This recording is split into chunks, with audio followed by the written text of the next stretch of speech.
वहीं दिल्ली में आज राघव चड्ढा की याचिका पर भी सुनवाई होनी है। आज सुप्रीम कोर्ट में ही याचिका पर सुनवाई होगी। राज्यसभा से निलंबन के फैसले को चुनौती दी गई है। सुप्रीम कोर्ट ने राज्यसभा सचिवालय को नोटिस जारी करके जवाब तलब किया था। देखिए, पिछली सुनवाई में सुप्रीम कोर्ट की तरफ से नोटिस जारी किया गया था।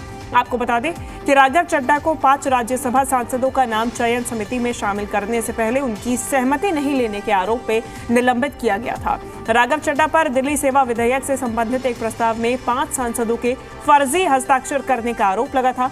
वहीं सुप्रीम कोर्ट ने पिछली सुनवाई में राघव चड्ढा की याचिका पर राज्यसभा सचिवालय को नोटिस जारी किया था। जी मीडिया संवाददाता बलराम पांडे लगातार हमारे साथ बने हुए हैं। बलराम, आम आदमी पार्टी की तरफ से एक और याचिका आज दायर की गई। राघव चड्ढा मामले में भी सुनवाई, किस तरफ ये रुख कर सकती है सुनवाई? देखिए, आपको बता दें कि राघव चड्ढा को निलंबित किया गया था और पूरा मामला जो है वो विशेषाधिकार समिति के पास है और ये कहा गया था कि जब तक विशेषाधिकार समिति इस पूरे मामले की जांच करेगी तब तक वो निलंबित रहेंगे और जब विशेषाधिकार समिति की रिपोर्ट आ जाएगी, अगर उसमें वो निर्दोष पाए जाते हैं तो उनका निलंबन जो है वो स्वतः रद्द हो जाएगा। और यही वजह है कि वो अपने निलंबन को लेकर के सुप्रीम कोर्ट पहुंचे हैं।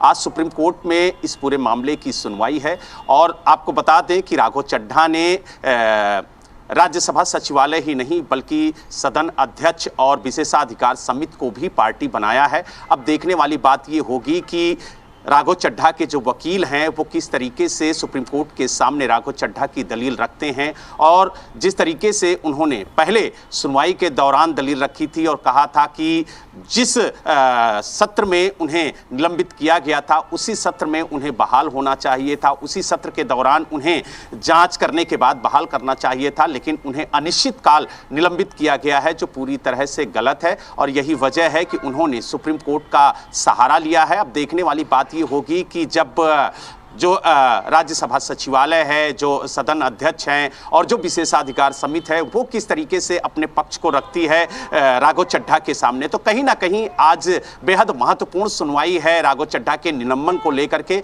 लेकिन अब देखने वाली बात ये होगी कि राघव चड्ढा किस तरीके से अपने निलंबन को गलत साबित करते हैं और किस तरीके से अपनी दलीलें रखते हैं। निश्चित रूप से बलराम, आज राज्यसभा सचिवालय को अपना जवाब, अपनी रिपोर्ट भी पेश करनी है। क्या लगता है किस तरीके से ये रिपोर्ट आज पेश की जाएगी, जवाब तलब किया जाएगा?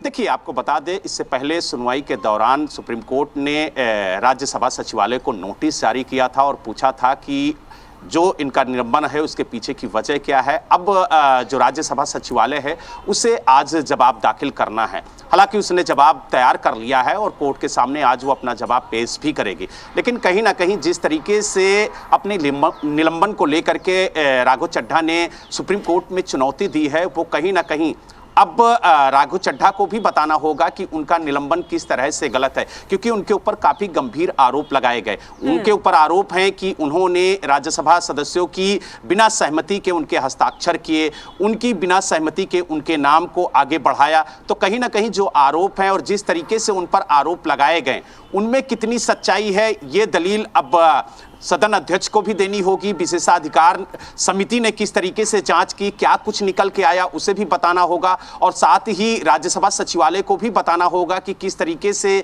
पूरी ये कार्यवाही रही है सदन की और किस तरीके से उनका निलंबन हुआ। ये सारी दलीलें अब जो पक्ष हैं वो रखेंगे, चाहे वो राघव चड्ढा की तरफ से अपनी दलील रखने की बात हो, चाहे राज्यसभा सचिवालय की तरफ से अपनी दलील रखने की बात हो। लेकिन जो पार्टी बनाया है राघव चड्ढा ने वो 3 लोगों को बनाया है, राज्यसभा सचिवालय और सदन अध्यक्ष के अलावा उन्होंने विशेषाधिकार समिति को भी पार्टी बनाया है। तो अब देखने वाली बात ये होगी कि ये जो पार्टी बनाई गई हैं वो किस तरीके से अपने पक्ष को रखती हैं और जो चुनौती दे रहे हैं राघव चड्ढा की, उनका जो निलंबन हुआ है वो पूरी तरह से गलत है, उसको वो किस तरीके से कोर्ट के सामने रखते हैं ये भी देखने वाली बात है। निश्चित रूप से बलराम, फिलहाल धन्यवाद आपका तमाम जानकारी हम तक पहुंचाने के लिए।